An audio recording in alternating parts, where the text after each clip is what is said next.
माथिरी ते ॻाल्हि ॿोल जे सिलसिले में अॼु पाण इहा राॻ थिया आहियूं। पंहिंजी गुज़िरियल ॾींहं ते ॻाल्हि ॿोल थी त हीअ काइनात कीअं वजूद में आई, हिते खंड कीअं जुड़िया, समुंड कीअं जुड़िया। हाणे हिन अॼोके माना जेका सीरीज़ आहे, सीरीज़ जे ॿिए हिसे में पाण हिन ते ॻाल्हाईंदासीं त सिंधु धरतीअ जो, सिंधु माथिरी जो वजूद कीअं। सिंधु माथिरी जियालॉजी जे हवाले सां सिंधु माथिरी जी सरज़मीन केतिरी पुराणी आहे, हुनजो कॾहिं वजूद पियो, हिते समुंड, जबल, नदियूं कहिड़े नमूने सां वजूद में आहिनि।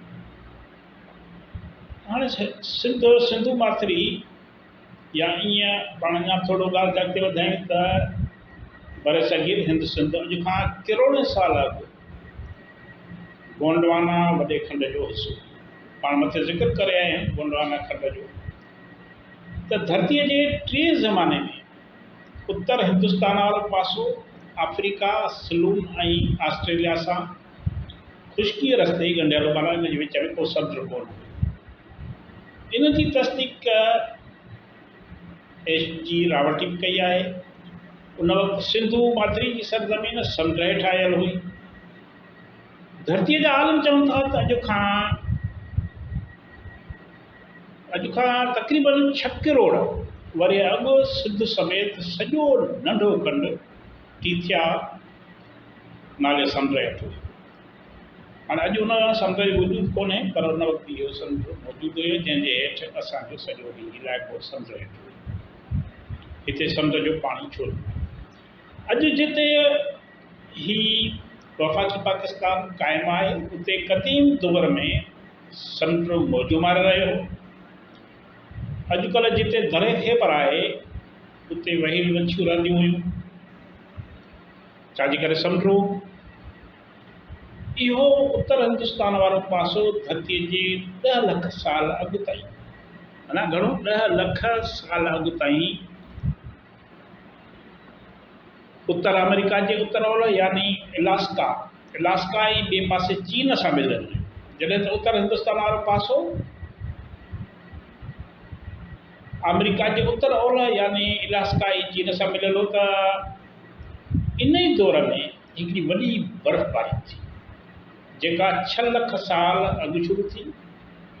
नतीजे में हिन धरतीअ खे 4 बर्फ़ानी दौर आइस एजिस ॾिसण पियो, जिन दौरनि में धरतीअ जो काफ़ी हिसो जेको बर्फ़ सां ढकिजी वियो।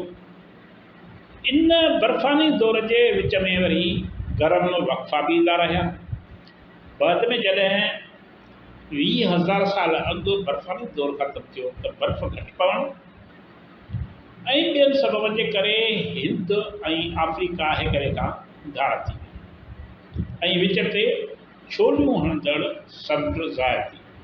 अहिड़ी तरह मथे ॼाण आयल गोंडवाना वॾे खंड में, गोंडवाना जो जेको खंड हुयो हुन मां हिंद सिंध छिजी धार थी।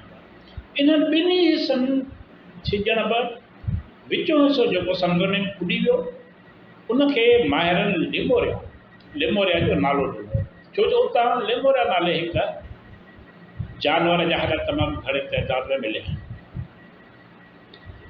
इन जी तस्दीक स्कॉटलैंड जे अर्जाती माहिरनि बि कई आहे त बर सगीर जो इलाइक़ो पहिरियां अफ्रीका सां गॾियल हो। जॾहिं ज़मीन थधी थी त गोंडवाना लैंड जो जज़ीरो गुम थी वियो ऐं इहो समुंड में ॿुॾी वञी एशिया सां टकरियो, जंहिंजे नतीजे में कुराक्रम जबल वजूद में आयो। पर कीअं था जबल ठहनि, कहिड़े नमूने समुंडनि ऐं खंड तब्दील था थियनि, उहे करोड़े साल जूं ॻाल्हियूं अॼु जी ॻाल्हि कान्हे। जंहिं वक़्तु सिंध टीथिया समुंड हेठि हुई, उन वक़्तु सिंध धरती जी पैदाश थियण थी लॻी थिए थी। ऐं अहिड़ी तरह सिंध धरतीअ जो मौजूदा वजूद जेका मौजूदा शिकिल आहे अॼु खां अटकल 100 करोड़ साल अॻु 100 करोड़ साल अॻु टीथियस समुंड जे अंदरां मैदानी इलाइक़े ऐं पहाड़ी सिलसिले उभरण जे करे थी। माहिरनि जे चवण मूजिबि इन दौर में हिमालय जबल तरफ़ अहिड़ा त ज़िलज़ला आया जो धरती मथे चढ़ी आई ऐं समुंड घणो पोइते हली। इन करे प्रोफेसर माणिक पिथावाला सिंध धरतीअ खे समुंड मां जनम वरितल धरती कोठियो आहे। छा जेको पहिरियां क़िस्म थियो उन मां इहा धरती ॿाहिरि निकिती, पंहिंजो वजूद वधायो। सिंध धरतीअ जो जेको पहिरियों तर जंहिंखे माहिर प्री कैम्बेरियन कोठीनि था, सो अॼु खां अॼुकल्ह 3 अरब साल अॻु ठहियो। माना पहिरियों जेको असांजो तव हो सिंध जे ज़मीन जो उहो 3 अरब साल अॻु ठहियो। उन बैदि जबल टकर कोठा ऐं मैदान ठहणु शुरू थिया, जिन जूं माहिरनि माना जियालॉजी जे माहिरनि उमिरियूं मुक़ररु कयूं आहिनि। सिंध में खीरथर खां दादू ऐं अॻिते बलोचिस्तान तरफ़ जेको पहाड़ी सिलसिलो आहे, सो हिमालय पहाड़ी सिलसिले खां बि अॻु वजूद में आयो। ऐं अहिड़ी तरह हिन धरतीअ ते सभ खां पहिरियों जेके पहाड़ी सिलसिला वजूद में आया उन्हनि में कारूंझर ऐं खीरथर जा सिलसिला शामिल आहिनि। जियालॉजी माहिरनि मूजिबि नंगर पार्कर जूं टकरियूं 3.5 अरब साल अॻु जूं जोड़ियल आहिनि। अहिड़ी तरह रनीकोट जो जेको जाबुलू सिलसिलो आहे सो 6 करोड़ साल अॻु जो जुड़ियल आहे। यानी टकरियूं जेके नंगर पार्कर जूं टकरियूं उहे 3.5 अरब साल अॻु जूं, ऐं रनीकोट जो जाबुलू जेको सिलसिलो आहे उहो आहे 6 करोड़ साल अॻु।